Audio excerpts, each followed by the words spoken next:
दिसंबर 1994 में port Elizabeth के जंगलों से एक रात एक व्यक्ति अपनी गाड़ी लेकर सीधा अपने घर जा रहा था। बट रात के तकरीबन 2 बजे के आसपास जैसे वो उस जंगली इलाके से होते हुए हाईवे की तरफ जाने लगा, तभी उसे उसी जंगली रास्ते पर एक बहुत ही अजीब सी चीज, एक ज़ॉम्बी जैसी चीज सड़क के बिल्कुल बीच में खड़ी हुई दिखाई दी। ये चीज जैसे ही उसने देखी वो बहुत ज्यादा डर गया। पहले उसका मन था कि वो यहां से गाड़ी तुरंत भगा ले इसके साइड में से, बट जैसे ही वो अपनी गाड़ी को धीरे धीरे उस चीज के पास लेकर पहुंचा, उसकी आंखें फटी की फटी रह गई, क्योंकि जो वो देख रहा था लिटरली वो विश्वास के लायक नहीं था। आज की वीडियो प्रॉपरली मैच्योर ऑडियंस के लिए ही होने वाली है। अगर आप उस कैटेगरी में नहीं आते तो प्लीज आप इस वीडियो को यहीं छोड़ दीजिएगा। इसके अलावा एक और चीज आपके सामने जो बहुत ज्यादा इमैच्योर है, वो बच्चे के जैसी है। आप उसको पकड़कर दबाएं, कौन लाइक बटन, आप उसको दबाएं, उसके साथ खेलें, लेकिन वो दब जाना चाहिए। साथ ही इसके बराबर में पड़ा हुआ सब्सक्राइब बटन वो भी क्लिक कर दें। कमेंट्स में पिक में लिख दें ताकि आने वाली वीडियो में मैं आप में से किसी को शाउट आउट दे दूं। Let's dive in. इस पूरे इंसिडेंट को समझने के लिए हमें साउथ अफ्रीका के पोर्ट एलिजाबेथ में जाना पड़ेगा और 22 सितंबर 1967 यानी कि 22 सितंबर 1967 के दिन यहीं पोर्ट एलिजाबेथ में एलिसन बोथा नाम की इस लड़की का जन्म हुआ। असल में लड़की जिस घर में पैदा हुई थी उस घर के हालात कुछ खास अच्छे नहीं थे।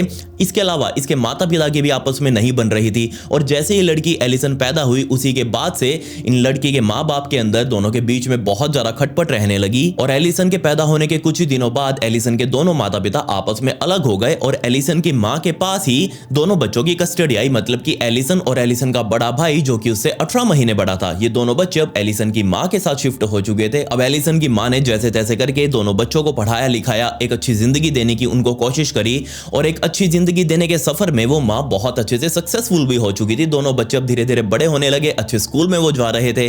कोई खास अच्छा उन्होंने पढ़ाई के अंदर परफॉर्म नहीं किया, बट इतना बुरा भी नहीं था कि वो पास भी ना हो पाए।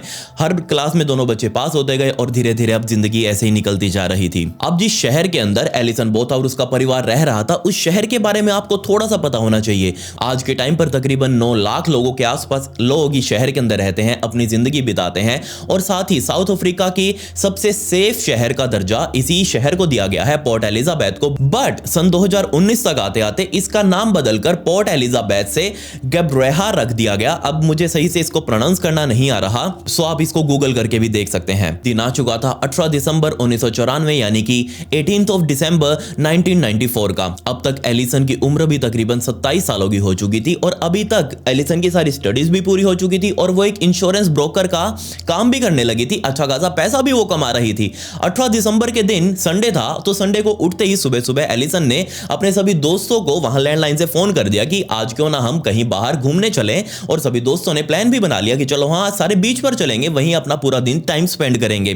तो जैसे ही सारे दोस्त मिले एलिसन भी उनके पास गई और ये पूरा का पूरा ग्रुप उठकर वहां बीचेस की तरफ जा चुका था। और पूरी दोपहर पूरी शाम इन लोगों ने बीच के ऊपर ही टाइम पास किया, अच्छे से वहां मजे लिए। और शाम होते होते अब इन्होंने सोचा कि क्यों ना हम वापस अपने घर चलें, दिन ढलने वाला है। और जैसे ही दिन ढलने की शुरुआत हुई ये लोग वापस अपनी गाड़ी में बैठकर एलिसन के अपार्टमेंट में पहुंच चुके थे। अब जैसे ये सारे लोग एलिसन के घर के अंदर एंटर हुए, वहां अंदर बैठते ही लोगों ने खाना पीना शुरू कर दिया और खाना पीना खाकर एक एक व्यक्ति वहां से निकलता गया। लेकिन अब रात के 1 बज चुके थे, यानी कि 19 तारीख शुरू हो चुकी थी। रात के तकरीबन 1 बजे एलिसन की फ्रेंड किम अब वो भी बोल रही थी कि उसे भी घर पर जाना है, तो क्या तुम मुझे मेरे घर तक ड्रॉप कर दोगी। एलिसन ने कहा कोई दिक्कत नहीं है, मैं बिल्कुल तुम्हें ड्रॉप कर दूंगी। ये दोनों लड़कियां अपने घर से बाहर निकली। एलिसन ने अपने घर का दरवाजा लॉक किया, दोनों लड़कियां नीचे आई, गाड़ी में बैठी और एलिसन सीधा उसको ड्राइव करते हुए किम के घर तक लेकर गई और किम को घर पर छोड़कर वापस अपनी गाड़ी अपनी पार्किंग में लगाने ही वाली थी। अब जैसे ही वो पार्किंग में लगाने के लिए अपनी गाड़ी अपने घर के नीचे आई, उसने गाड़ी को पार्क किया और घूमकर जैसे ही अब अपनी गाड़ी को वो बंद करने वाली थी और तभी उसने देखा कि उसके बराबर वाली सीट पर बाहर से कोई व्यक्ति उसको अंदर से ऐसे देख रहा है। अब जैसे ये चीज एलिसन ने देखी वो एकदम से बहुत ज्यादा डर गई। उसने तुरंत अपनी गाड़ी को ऑफ किया और वो देखने लगी कि आखिर ये व्यक्ति कौन है और उसको इस तरीके से क्यों देख रहा है। ये तो हमारे बिल्डिंग का गार्ड भी नहीं है, तो फिर ये कौन है। अब इससे पहले कि एलिसन कुछ और समझ पाती, इतने में ही वो आदमी वहां कंडक्टर साइड वाली खिड़की से भागकर सीधा ड्राइवर साइड वाली खिड़की पर आया और वहां आकर उसने दरवाजा खोला, एलिसन का गला पकड़ा, अपने जेब से चाकू निकाला और उसको डराने धमकाने लगा। उस आदमी ने जस्ट एलिसन को यही कहा कि जाकर दूसरी सीट पर बैठ जाओ। एलिसन बेचारी अब क्या करती, दूसरी सीट पर जाकर वो बैठ चुकी थी और वो आदमी अब एलिसन की गाड़ी में ड्राइवर सीट पर बैठ चुका था। उसने वापस गाड़ी को स्टार्ट किया, गाड़ी को बैक किया और पार्किंग पार्किंग एरिया से निकालकर सीधा रोड की तरफ जाने लगा। गाड़ी चलाते चलाते उस आदमी ने एलिसन से कहा कि मैं तुमको बिल्कुल भी हर्ट नहीं करना चाहता, मैं तुमको कुछ भी नहीं कहूंगा, मुझे बस तुम्हारी गाड़ी 1 घंटे के लिए यूज करनी है, उसके बाद तुम फ्री हो। बट जैसे ही थोड़ी और गाड़ी आगे चली, इतने में ही एलिसन ने बातें करना शुरू कर दिया इस आदमी से, क्योंकि वो इस टाइम पर जिंदा रहना चाह रही थी, क्योंकि उसे पता था कि उसके पास हथियार है और ये आदमी उसके साथ कभी भी कुछ भी कर सकता है। तो यहाँ एलिसन ने ही उस आदमी से कहा कि देखो मेरा बॉयफ्रेंड मेरा घर पर इंतजार कर रहा है और अगर मैं टाइम से नहीं पहुंची तो ऑब्वियसली वो चिंता करनी शुरू कर देगा। मेरा नाम सुजैन है। एलिसन ने अपना नाम गलत बताया, सुजैन बताया उस आदमी को। ये भी बहुत अच्छी बात थी। खैर, ये सारी चीजें जैसे इन दोनों के बीच में बातें हुई और बातों ही बातों में उस आदमी ने एलिसन को अपना नाम क्लिंटन बताया। अब दोनों लोग ये यानी कि एलिसन और क्लिंटन आपस में बातें करने लगे और इतने में ही वो गाड़ी एक साइड में जाकर रुकी और तभी वो गाड़ी तकरीबन 3 मिनटों के लिए यहां पर खड़ी रही। एलिसन बार बार क्लिंटन को बोल रही थी कि देखो तुम मुझे गाड़ी से नीचे उतरने दो, मैं बिल्कुल भी नहीं बताऊंगी पुलिस को कि यहां क्या हुआ है, बेशक गाड़ी भी मेरी तुम ही रख लेना, मुझे मेरे घर जाने दो। बट उस आदमी ने साफ मना कर दिया और तभी तकरीबन 3 से 4 मिनटों तक इंतजार करने के बाद उस गाड़ी का पीछे वाला दरवाजा खुला। अब एक और आदमी यानी कि क्लिंटन का दोस्त उस गाड़ी में पीछे आकर बैठ चुका था। ये दोनों किडनैपर्स अब एलिसन को अपने साथ उसी गाड़ी में बैठाकर इस शहर से तकरीबन 3 से 4 किलोमीटर दूर जंगली इलाके में अब जाने लगे। धीरे धीरे वो गाड़ी चलते हुए और ज्यादा घने जंगलों की तरफ जा चुकी थी और एक पॉइंट पर जाकर वो रुकी और दोनों किडनैपर्स गाड़ी से बाहर निकले। उन्होंने एलिसन वाली खिड़की का भी दरवाजा खोला, एलिसन को पकड़कर बाहर की तरफ निकाला। ऑब्वियसली रात बहुत ज्यादा हो चुकी थी, इस टाइम तक सही से कुछ दिख भी नहीं रहा था। लेकिन इस टाइम पर आते आते इन दोनों किडनैपर्स ने एलिसन से पूछा कि देखो हम दोनों मिलकर तुम्हारा रेप करने वाले हैं और क्या तुमको इस चीज से कोई दिक्कत है। अब जैसे ये चीज एलिसन ने सुनी, एलिसन को यह चीज पता थी कि वो अकेली है और इन दोनों के पास हथियार भी हैं, ये दोनों चाहे तो उसके साथ कुछ भी कर सकते हैं। अगर वो यहां पर थोड़ी सी भी रेजिस्टेंस दिखाएगी, थोड़ी सी भी फोर्स दिखाएगी, यहां से भागने की कोशिश करेगी तो ऑब्वियसली ये लोग उसको मार देंगे। इसी बात पर समझदारी दिखाते हुए एलिसन ने इन दोनों आदमियों को कहा कि नहीं, मैं तुमको नहीं रोकूंगी, तुमको जो चाहे करना हो वो कर लो। यहां पर एलिसन को अपनी जान बचानी थी और जैसे ये चीज इन दोनों व्यक्तियों ने सुनी, एलिसन को नीचे उन्होंने घुटनों के बल बैठाया और सबसे पहले क्लिंटन, जो सबसे पहले एलिसन से मिला था, उस क्लिंटन ने बेचारे एलिसन के साथ ओरल सेक्स करना शुरू कर दिया। ये चीज काफी देर तक वहां चलती रही। क्लिंटन ने एलिसन को खड़ा किया और उसको कहा कि तुम खुद अपने कपड़े उतारो और जबरदस्ती बेचारी एलिसन को अपने कपड़े उतारने पड़ रहे थे। एलिसन के कपड़े उतारने के बाद क्लिंटन ने एलिसन को नीचे लेटाया और वहीं पर उसी सेम स्पॉट पर एलिसन का बार बार रेप किया। अब जैसे ही क्लिंटन का ये मन भर चुका था एलिसन के साथ रेप कर करके, वो खुद उठा, उसने अपने कपड़े पहने और जाकर अपने दोस्त को कहा कि अब तुम्हारी बारी, अब तुम भी जाकर ये सारी चीजें कर सकते हो। अब जो ये चीजें क्लिंटन ने एलिसन के साथ करी थी, अब वही सारी चीजें ये दूसरा व्यक्ति भी करने वाला था इस एलिसन के साथ। और जब इन दोनों आदमियों ने जानवरों की तरह एलिसन का रेप कर लिया, इन दोनों का ही जब मन भर चुका था और इस टाइम तक आते आते बेचारी एलिसन जो कि बेसुध अवस्था में थी, उसको कोई होश ही नहीं था ज्यादा कि वो आखिर कहां पर है और ये दोनों व्यक्ति उसके साथ क्या कर रहे हैं। क्योंकि इन दोनों व्यक्तियों ने बहुत ही जंगली तरीके से एलिसन के साथ ये सब कुछ किया था। उसको बहुत गहरी चोटें अंदर लग चुकी थी। लेकिन इस टाइम तक आते आते इन दोनों व्यक्तियों को यह पता था कि अगर एलिसन को इस हालत में छोड़ा तो ऑब्वियसली दोनों लोग पकड़े जाएंगे। और इसी बात को माइंड में रखते हुए क्लिंटन ने सबसे पहले एलिसन का गला पकड़ा और उसको तब तक दबा कर रखा जब तक उसको लगने लगा कि हाँ, एलिसन की सांसें अब रुक चुकी हैं। बट यहां तक आते आते उसके दोस्त को विश्वास नहीं हुआ कि एलिसन मर चुकी है। उसने अपनी जेब में रखा हुआ अपना ही चाकू निकाला और सीधा चाकू निकालकर वो एलिसन के पेट के अंदर उसने मारना शुरू कर दिया और कम से कम 30 बार से भी ज्यादा बार उसने चाकू एलिसन के पेट में मारा। अब आप इस आंकड़े को ध्यान रखना कि 30 बार से भी ज्यादा बार ये चाकू एलिसन के पेट में लग चुका था। इसके अलावा यही चाकू 8 से 9 बार एलिसन के प्राइवेट पार्ट्स के अंदर भी बार बार बहुत जोर से घुसाया गया, बहुत जोर से मारा गया। वहां से भी खून निकलना चालू हो चुका था, एलिसन के पेट से भी खून निकलना चालू हो चुका था। लेकिन ये दोनों व्यक्ति अभी भी यहीं नहीं रुके। इनको लग रहा था अंदर से कि हो सकता है एलिसन अभी भी जिंदा हो और एलिसन की मौत को कंफर्म करने के लिए इन दोनों ने मिलकर एलिसन के गले में तकरीबन 17 बार चाकू मारे अलग अलग डायरेक्शन से। मतलब कि 8-9 बार इस साइड मारे, 8-9 बार इस साइड मारे और लगभग अब एलिसन के शरीर से खून हर जगह से बाहर निकल रहा था, हर जगह से खून की पिचकारियां निकल रही थी और एलिसन इस टाइम तक बिल्कुल बेसुध अवस्था में। एलिसन को कोई होश नहीं कि आखिर उसके साथ क्या हो रहा है। जब इन दोनों ने मिलकर इतने वार कर लिए, उसके बाद इन दोनों ने आपस में पूछा कि क्या तुमको लगता है कि अब तक मर चुकी होगी? तो दूसरे ने कहा कि इतने वार झेलने के बाद तो कोई भी व्यक्ति इस दुनिया में बच ही नहीं सकता, इसलिए अब हम चैन की सांस ले सकते हैं, ये मर चुकी है, ये हमारे बारे में अब कुछ भी नहीं बोल सकती। बट अभी भी एलिसन को वहीं छोड़कर जाने से पहले एक व्यक्ति, जो क्लिंटन के अलावा दूसरा व्यक्ति था, वो दूसरा व्यक्ति बहुत ज्यादा ऑब्सेस्ड था किसी भी महिला के प्राइवेट पार्ट्स को लेकर, और किसी भी महिला के प्राइवेट पार्ट्स को दर्द देने में इस व्यक्ति को बहुत ज्यादा मजा आ रहा था। और वापस उसने चाकू उठाया और फिर से एलिसन के प्राइवेट पार्ट्स के अंदर चाकू ही चाकू मारने शुरू कर दिए। उसके प्राइवेट पार्ट्स दोनों तरफ से, दोनों जांघों से बहुत ज्यादा म्यूटिलेटेड हो चुके थे। अब ऑब्वियसली एलिसन के बचने का कोई भी चांस नहीं था। ये दोनों लोग अपना काम निपटाकर वहां से खड़े हुए सीधा एलिसन की गाड़ी में जाकर बैठे। एलिसन के कपड़े जो अभी भी उनके साथ ही थे, एलिसन की गाड़ी में थे, उस गाड़ी से बाहर जंगलों में फेंके और उस गाड़ी को चला कर वहां से गायब हो चुके थे। बट पीछे एलिसन जंगल के अंदर बिल्कुल नग्न अवस्था में पड़ी हुई थी। उसके शरीर से लगभग सारा ही खून अब बाहर निकल चुका था, लेकिन अभी भी उसके प्राण नहीं निकले, वो अभी भी जिंदा थी। और जैसे ही थोड़ा सा होश एलिसन को आया, उसने अपने आप को नोटिस करना शुरू किया कि आखिर वो कहां पर है और उसके साथ क्या हुआ है। तब उसको थोड़ा बहुत याद आने लगा कि दो आदमी उसको पकड़कर यहां पर लेकर आए थे और उसके साथ रेप वगैरह किया है। बट जैसे उसने थोड़ा सा उठने की कोशिश करी, उसका शरीर लिटरली हिला भी नहीं। क्योंकि हर जगह से तो वो कटा फटा हुआ था। और जैसे उसने अपना सिर हिलाने की कोशिश करी, उसका सिर भी नहीं हिला। ये चीज उसको बहुत ज्यादा अजीब लगी कि आखिर वो अपना सिर क्यों नहीं हिला पा रही है। और ऐसा सिर्फ इसलिए, हमारे गर्दन से जितनी भी नसें और हड्डियां पास हो रही थी, उनमें से सिर्फ 3-4 को छोड़कर बाकी सारी कट चुकी थी। उन सारी नसों के अंदर से खून वगैरह बाहर रिस चुका था। मांस के लोथड़े बाहर गले से लटक रहे थे। जैसे ये चीज एलिसन ने हाथ लगाकर उस चीज को फील किया, उसको विश्वास नहीं हुआ कि आखिर उसके साथ क्या हुआ है। गले को छूने के बाद उसने अपने हाथ नीचे की तरफ ले जाने शुरू किए और उसने अपने पेट को देखा, पेट को महसूस करने की कोशिश करी, तो यकीन मानिए उसके हाथ में उसके इंटरनल ऑर्गन्स थे, उसकी आंतें वगैरह थी, उसका लीवर था, साथ ही उसकी जो दोनों आंतें थी वो बाहर लटक रही थी। उस चीज को वो फील करने लगी। इसके अलावा जैसे वो अपने हाथों को नीचे की तरफ लेकर गई, तब यहां उसके प्राइवेट पार्ट्स में भी बहुत सारे ऑर्गन्स बाहर आ चुके थे। जैसे ये चीज एलिसन ने फील करी, एलिसन को यहां तक महसूस हो चुका था कि नहीं, वो इन इंजरीज से बच नहीं पाएगी, बिल्कुल भी नहीं बच सकती।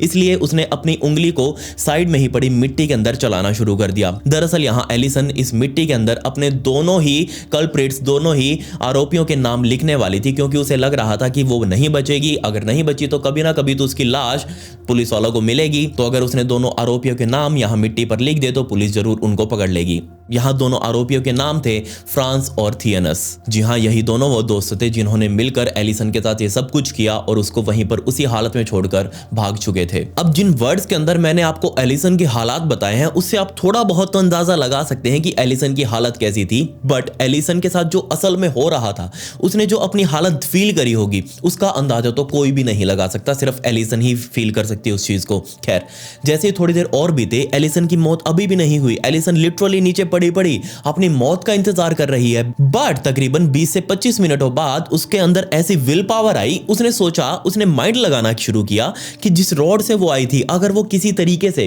उस रोड तक पहुंच जाए तो हो सकता है उसको मदद मिल जाए, कोई आने वाला व्यक्ति उसकी मदद कर दे। लिटरली यहां पर वो सोच रही थी ऐसी हालत में चलकर जाने की। लेकिन जैसे उसने थोड़ी सी भी खिसकने की कोशिश करी, उसको भयंकर दर्द हुआ। वो बहुत जोर से चिल्लाई, लेकिन इस चिल्लाहट को सुनने वाला वहां आसपास कोई भी नहीं था। बट फिर भी यहां एलिसन ने अपने मन के अंदर ठान लिया कि नहीं, किसी भी तरीके से उसको उस रोड तक पहुंचना है। शुरुआत में उसने क्रॉल करके थोड़ा सा घिसट कर जाने की कोशिश करी। आप सोच कर देखिए, बस नीचे वो पड़ी हुई है, अपने दोनों हाथों से पीछे पीछे होते हुए वो उस रोड तक पहुंचना चाह रही थी। लेकिन कितनी देर तक चलती, वो थक चुकी थी। थोड़ी दूर तक खिसकने के बाद उसके अंदर इतनी हिम्मत नहीं थी कि वो और ज्यादा खिसक पाए। रोड अभी भी तकरीबन 300 से 400 मीटर दूर था और इस पॉइंट पर आकर उसने अपने अंदर और ज्यादा पावर बनाई और उसने सोचा कि उसे कुछ भी करके खड़े होना ही पड़ेगा अगर उसे बचना है तो। लेकिन जैसे उसने खड़े होने की कोशिश करी, उसको समझ आ गया कि नहीं, उसके अंदर इतनी शक्ति ही नहीं बची है कि वो खड़ी हो सके। क्यों? क्योंकि उसके सारे के सारे पार्ट्स लगभग अब शरीर से बाहर लटक रहे थे। लेकिन फिर भी उसने किसी तरीके से खुद को खड़ा करने की कोशिश करी और लिटरली वो खड़ी हो भी गई। और खड़ी होने के बाद असल में उसको समझ में आया कि उसकी शरीर की हालत क्या है। क्यों? क्योंकि जैसे ही एलिसन खड़ी हुई, एक पेड़ का सहारा लेकर उसका सिर पीछे की तरफ लटक चुका था। यहां बस आप सोच कर देखिए मैं क्या कहने की कोशिश कर रहा हूं। असल में एलिसन का सिर सीधा खड़ा ना रहकर पीछे की तरफ लटक चुका था। पीछे बिल्कुल उसका जो ये बाल थे ऊपर वाले, नीचे कमर को टच कर रहे थे। अब आप यहां सोच ही सकते हैं कि आखिर में एलिसन के शरीर की हालत क्या थी। बट अब आप ये कहेंगे कि अगर ऐसी हालत थी तो एलिसन जिंदा कैसे थी? इसके सिर्फ 2-3 कारण हैं, वो भी मैं आपको आगे बताऊंगा। बट यहाँ एलिसन का सिर सिर्फ 2 या 3 नसों से ही पीछे की तरफ झूल रहा था, ऐसे ऐसे। उसके शरीर से कोई आवाज नहीं निकल पा रही थी। क्यों? क्योंकि अब वो जो हवा वाली नली थी वो भी अब टूट चुकी थी और वो भी अब सिर के साथ पीछे की तरफ लटकने लगी। लेकिन अब आप सोच कर देखिए, इस पॉइंट पर एलिसन ने खुद अपने हाथ को अपने सिर पर पीछे की तरफ लगाया और उसको आगे की तरफ रखा अपने गर्दन पर, और एक हाथ से अपना सिर पकड़कर बाकी सारे आने वाले आगे पेड़ों को पकड़ पकड़ कर घसीटते हुए बिल्कुल नग्न अवस्था में उस भरी रात में, भरे अंधेरे में सीधा उस हाईवे की तरफ जाने लगी, जहां उसको याद था कि वो गाड़ी उस हाईवे से ही इस जंगल के अंदर आई थी। लेकिन जैसे वो और आगे की तरफ चली, उसको रास्ते में अपनी ही शर्ट पड़ी हुई दिखाई दी, अपनी ही डेनिम शर्ट जो वो पहन कर आई थी। जैसे उसने उस शर्ट को देखा, उसने तुरंत उस शर्ट को उठाया और उस शर्ट को हाथ में लेकर दूसरे हाथ से अपने सिर को पकड़कर आगे की तरफ जाने लगी। लेकिन तभी उसको महसूस हुआ कि नीचे कुछ लटक रहा है जो बार बार उसकी जांघों से टच हो रहा है। और जैसे उसने अपने सिर को पकड़कर, बालों से पकड़कर थोड़ा नीचे देखने की कोशिश करी, लिटरली उसको विश्वास नहीं हुआ। क्यों? क्योंकि ना सिर्फ छोटी बल्कि बड़ी इंटेस्टाइन, उसकी दोनों आंतें, छोटी बड़ी आंतें पेट से बाहर लटक रही थी, और इसके अलावा उसका लीवर, उसका पेट, ये भी उस छेद को चीरकर बाहर आने को उतारू थे। लिटरली उसके सारे के सारे ऑर्गन्स नीचे से पेट से बाहर लटकने लगे और वो लटक लटक कर नीचे जांघों को टच कर रहे थे। अब आप समझ ही सकते हैं यहां एलिसन की आखिर हालत कैसी थी। लेकिन यहां फिर भी एलिसन ने हार नहीं मानी। एलिसन ने खुद अपने ऑर्गन्स को, अपनी आंतों को उस डेनिम शर्ट के अंदर समेटा, खुद से ही अपने पेट के अंदर डाला। यहां सोचकर देखिए आप, यहां क्या हो रहा था। खुद से ही उस शर्ट के अंदर अपने ऑर्गन्स को समेटकर अपने पेट के अंदर डाला और उस शर्ट को आगे पेट के अड़ा लिया। दूसरे हाथ से अपने सिर को पकड़कर आगे की तरफ जाने लगी। लेकिन इस पॉइंट पर आते आते भी एलिसन ने खुद फील किया कि ना तो वो अपनी नाक से सांस ले रही है, ना ही वो अपने मुंह से सांस ले रही है। तो आखिर वो अभी तक जिंदा कैसे है? तब उसको बाद में ये पता चला होगा कि क्योंकि उसके शरीर से उसका सिर काट दिया गया था। बट ये शरीर काटने से पहले उन दोनों किलर्स ने एलिसन का गला काफी देर तक दबा कर रखा था, उसको बदहवास हालातों में करने के लिए, उसकी जान लेने के लिए। और इसी पॉइंट पर एलिसन के जो श्वास नली थी, जो विंड पाइप थी, वो विंड पाइप भी दब चुकी थी, वो आपस में अंदर चिपक चुकी थी। लेकिन जैसे उन्होंने 17 बार से भी ज्यादा बार चाकू मारे एलिसन के गले पर, उसी टाइम पर ये सारी चीजें कट गई और वो विंड पाइप भी कट चुकी थी। और विंड पाइप जैसे ही कटी, वो जहां से चिपकी हुई थी वहां से वो खुल गई, और खुलते ही वो अब अपने आप ही सांस ले रही थी। उसके जो फेफड़े थे वो अपने आप ही बाहर की हवा में गले से सांस ले रहे थे। ना ही उसकी सांस नाक से जा रही थी, ना ही उसकी सांस मुंह से जा रही थी। बेचारी जैसे तैसे झटकते हुए उस रॉड तक जा पहुंची। लेकिन इस रॉड तक पहुंचने में उसको जो टाइम लग रहा था, उसको जो एफर्ट देने पड़ रहे थे, वो अपनी जिंदगी में सबसे ज्यादा मुश्किल काम आखिर उसके लिए था। ऑब्वियसली ये चीज बिल्कुल मानने वाली भी है कि वो किस तरीके से रॉड तक पहुंची होगी। लेकिन इस रास्ते तक आते आते बार बार उसकी आंखों की रोशनी जा रही थी। कई बार उसको जस्ट सारा कुछ चीज ब्लैक दिखती, और कई बार उसको सामने से रोड से गुजरती हुई कुछ गाड़ियां भी दिखती। वो जैसे इन गाड़ियों की ही उम्मीद से उस रोड तक पहुंचने में कामयाब रही, और जैसे वो रोड पर पहुंची, वो लिटरली रोड पर नीचे लेट चुकी थी, क्योंकि उसके अंदर इतनी हिम्मत ही नहीं थी कि वो किसी तरीके से खड़ी रहकर इन गाड़ियों को रोक सके। बट जैसे ही वो नीचे गिरी, साइड में से जाती उसने गाड़ियों को काफी बार हाथ देने की भी कोशिश करी, और इसी बीच आकर एक गाड़ी उसके साइड में रुकी भी, और उस व्यक्ति ने बाहर निकलकर भी देखा। लेकिन वो व्यक्ति खुद भी इतना ज्यादा डर चुका था उस लड़की को इस तरीके से नग्न अवस्था में बीच रोड पर पड़ा हुआ देख कि उसने गाड़ी से बाहर निकलने की हिम्मत ही नहीं दिखाई। वो जस्ट उसने गाड़ी को रोका, बाहर की तरफ देखा, और गाड़ी वापस रेस देकर आगे की तरफ भगा कर ले गया।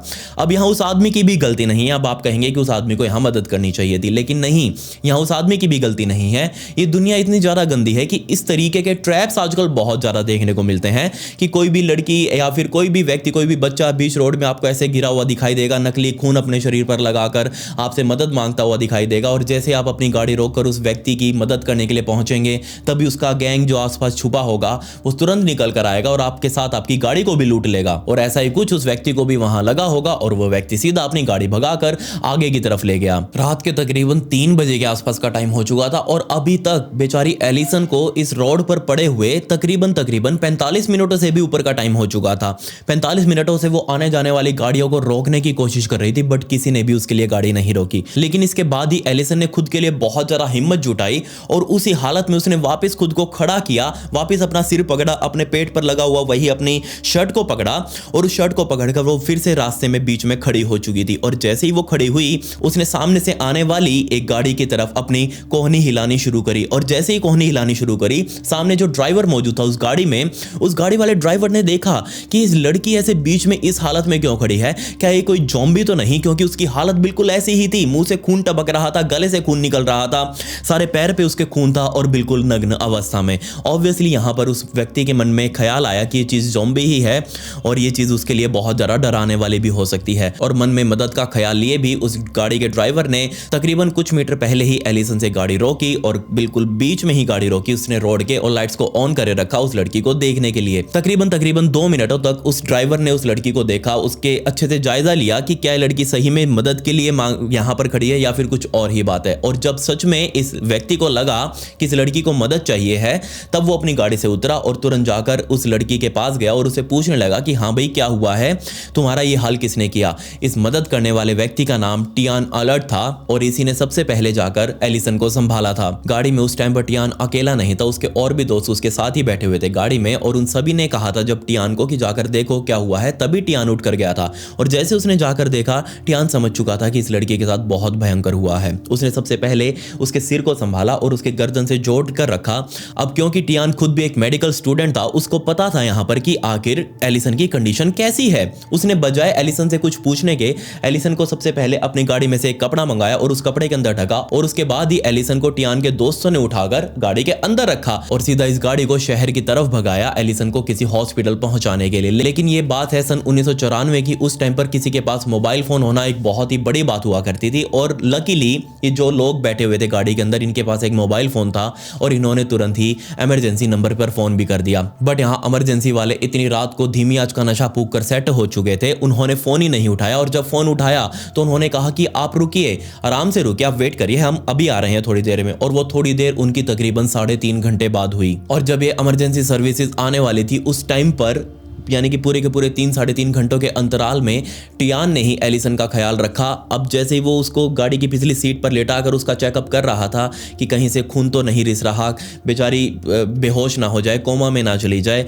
उसको बोलने की कोशिश कर रहा था बार बार वो कि तुम अपनी आंखें खुली रखो, मुझसे बात करने की कोशिश करो, अगर बात करोगी तभी जिंदा रह पाओगी, वरना कभी भी खेल खत्म हो सकता है। और इसी बात करते करते ही एलिसन का थायराइड उसके गले से बाहर निकल कर आ चुका था, बिल्कुल लिटरली टियान की आंखों के सामने। और टियान ने खुद एलिसन को बिना बताए उसको टच किया, थायराइड को पकड़ा और वापस गले में डाल दिया। ये ऑर्गन्स का लिटरली मजाक बन चुका था एलिसन के शरीर के अंदर। अब जैसे इमरजेंसी सर्विसेज उस हाईवे पर इस गाड़ी के पास पहुंची, उन लोगों ने लिटरली 1% भी इंटरेस्ट नहीं दिखाया एलिसन को बचाने में। उन्होंने जो फॉर्मेलिटीज करनी थी उसी फॉर्मेलिटी के हिसाब से एलिसन को स्ट्रेचर पर लेकर उस एम्बुलेंस के अंदर रखा और एम्बुलेंस के अंदर ही टियान और उसके दोस्त भी बैठ चुके थे एलिसन को हॉस्पिटल पहुंचाने के लिए।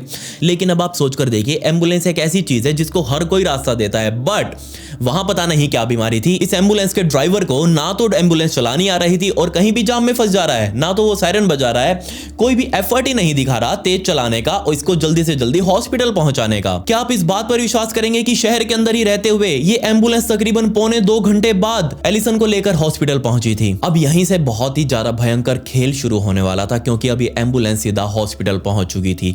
जैसे ही एम्बुलेंस हॉस्पिटल पहुंची, स्ट्रेचर से उतारकर एलिसन को सीधा ऑपरेशन थिएटर में ले जाया गया। डॉक्टर्स की टीम रेडी हुई और सीधा ऑपरेशन थिएटर में पहुंची। अब जैसे ही डॉक्टर्स ने एलिसन की हालत को देखा, लिटरली उनमें से बहुत सारा स्टाफ तो ऑपरेशन थिएटर छोड़कर जा चुका था। क्यों? क्योंकि उन्होंने पहले ऐसे कभी हालत देखी ही नहीं किसी की। इतनी भयंकर हालत कोई कैसे कर सकता है? जो डॉक्टर्स तकरीबन 25-25 सालों से अलग अलग हॉस्पिटल्स में काम कर रहे थे, वो टीम बनाकर एलिसन के ऊपर काम करने लगे। लेकिन उन सभी ने कहा कि हमने अपने करियर के अंदर ऐसा कोई हाल देखा ही नहीं कभी किसी शरीर का कि इतना भयंकर भी कोई हो सकता है। लिटरली जब सबसे पहले डॉक्टर्स ने एलिसन के पेट को देखा तो वो समझ चुके थे कि एलिसन की आंतें कई टुकड़ों में कट चुकी हैं, और ना सिर्फ कट चुकी हैं बल्कि उसके पेट के अंदर तक उसकी आंतों के टुकड़े जा चुके थे। और सबसे पहले इस सर्जरी के दौरान डॉक्टर्स ने वही आंत के टुकड़े एलिसन के पेट से बाहर निकालना शुरू किए। लेकिन दिक्कत सिर्फ यही नहीं थी। अब क्योंकि एलिसन जंगली इलाके के अंदर ऐसे पड़ी हुई थी और वो काफी देर तक घिसटते हुए मिट्टी के अंदर, पेड़ पौधों की पत्तियां नीचे पड़ी हुई थी, बहुत सारा कार्बन वगैरह आपको पता है ये साइड में पड़ा ही रहता है, तो ये सारी चीजें भी इन घाव के अंदर अब भर चुकी थी, लिटरली भर चुकी थी, और ये कभी भी इन्फेक्शन फैला सकती थी एलिसन बोथा के शरीर के अंदर। और जैसे ये चीज़ डॉक्टर्स ने देखी, उन्होंने तुरंत ही एलिसन के शरीर के अंदर फंसी हुई, उसकी आंतों के अंदर फंसी हुई, उसके पेट के अंदर फंसी हुई, उसके लीवर के अंदर फंसी हुई, उसके गले के सभी नलियों के अंदर फंसी हुई, उसकी नसों के अंदर फंसी हुई मिट्टी को बाहर निकालना शुरू किया। लिटरली यहाँ पर एक इंसानी शरीर के अंगों का, मैं क्या कहूँ, मजाक बनकर रह चुका था। जो डॉक्टर्स एलिसन का इलाज कर रहे थे उनमें से एक डॉक्टर का नाम था डॉक्टर डिमिट्री, और उन्होंने कहा कि जब मैंने पहली बार एलिसन को देखा तो मेरा रिएक्शन कुछ ये था कि ये इंसान आखिर जिंदा कैसे है। इतने वार झेलने के बाद तो कोई भी मर सकता है, कोई भी चाहे कितना ही बड़ा पहलवान क्यों ना हो वो अपनी जान गंवा देगा, लेकिन ये लड़की अभी तक जिंदा कैसे है। पेट की साफ सफाई करने के बाद, उसके अच्छे से सर्जरी करने के बाद डॉक्टर सभी गले की तरफ पहुंच चुके थे, और गले के हाल जैसे उन्होंने देखा, लिटरली वो शॉक्ड थे कि आखिर ये व्यक्ति जिंदा कैसे है। क्योंकि उसके गले की सारी नसें लगभग कट ही चुकी थी, जो 2-3 नसें बची हुई थी वही उसको जिंदा रखे भी हुई थी। खैर, जब डॉक्टर्स ने गले से बाहर निकल रहे थायराइड को देखा तो उसका थायराइड 2 हिस्सों में कट चुका था। अब अगर थायराइड किसी व्यक्ति का 2 हिस्सों में कट जाए तो बेशक ये चीज जानलेवा है, बिल्कुल जानलेवा है। लेकिन फिर यहां से चमत्कार हुआ, अभी तक इस कटे हुए थायराइड के साथ भी बेचारी एलिसन बोथा जिंदा थी। डॉक्टर्स ने एलिसन के हर एक अंग को अच्छे से साफ किया, अच्छे से उसकी ख्याल रखा ताकि आगे उसमें कहीं इन्फेक्शन ना फैल जाए। और जब वो सारी चीजें अच्छे से साफ हो चुकी थी, लिटरली डॉक्टर्स ने खुद एक एक अंग को उसकी जगह पर लगाया, और बाद में एलिसन के शरीर के ऊपर टाके लगाए गए। और ये पूरी की पूरी सर्जरी तकरीबन 3 से 3.5 घंटे चली, और चमत्कारिक रूप से, मैं तो यही कहूंगा चमत्कारिक रूप से, एलिसन बोथा अभी भी जिंदा थी और वो अब खतरे से भी बाहर थी। सिर्फ डॉक्टर्स ने बाहर आकर यही कहा कि एलिसन के जो चोटें हैं उसकी वजह से वो माँ नहीं बन सकती कभी भी, उसकी बच्चेदानी कटकर बाहर निकल चुकी है, लेकिन उसकी जो और चोटें थी वो अभी तक जिंदा कैसे थी ये चीज़ हमें समझ में नहीं आई। हमने उसकी सर्जरी कैसे करी ये चीज़ हमें अभी तक नहीं समझ आ रही, लेकिन अभी भी एलिसन जिंदा है और वो अब खतरे से भी बाहर है। नहीं, बस आप सोच कर देखिए, किसी व्यक्ति के गले के ऊपर 17 बार वार किए गए हों, उसके पेट के ऊपर 30 से भी ज़्यादा बार चाकू मारे गए हों हर एक डायरेक्शन में, उसके प्राइवेट पार्ट्स के ऊपर 9-10 बार से भी ज़्यादा बार चाकू मारे गए हों, उसकी बच्चेदानी तक बाहर निकाल ली गई हो, तो क्या कोई व्यक्ति इतने बार झेल सकता है? हमने ऐसे केसेस बहुत देखे हैं, मैंने तो पर्सनली बहुत देखे हैं, जब किसी व्यक्ति को 1-2 बार ही चाकू लगे पेट में तो वो निपट जाता है। बट यहाँ पर एलिसन तकरीबन 50 से भी 60 से भी ज़्यादा बार चाकू लगने के बाद जिंदा थी और अब खतरे से बाहर भी थी।